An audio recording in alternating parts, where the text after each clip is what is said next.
আজ আমাদের আলোচনার বিষয় হচ্ছে দেবী চামুন্ডা। চণ্ড মুন্ড নামে দুই অসুরকে বধ করে তিনি চামুন্ডা নামে পরিচিত হন। চামুন্ডাকে দেবী কালিকার অপর রূপও মনে করা হয়। পার্বতী, চণ্ডী, দুর্গা, চামুন্ডা ও কালী এরা এক এবং অভিন্ন। কথিত আছে চামুন্ডার আবাসস্থল হল শ্মশানভূমি বা ডুমুর গাছ।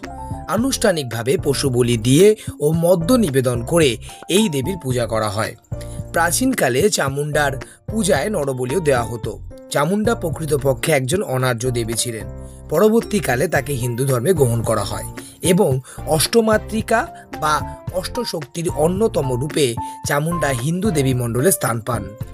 জৈন ধর্মেও চামুন্ডার পূজা প্রচলিত আছে, তবে জৈনরা মদ্য ও মাংসের পরিবর্তে নিরামিষ নৈবেদ্য নিবেদন করে তার পূজা করে থাকেন।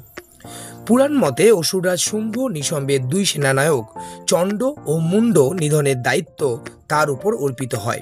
দেবী কালী সেই দৈত্যের সঙ্গে প্রচণ্ড যুদ্ধে লিপ্ত হন এবং শেষ পর্যন্ত তাদের বধ করতে সমর্থন হন।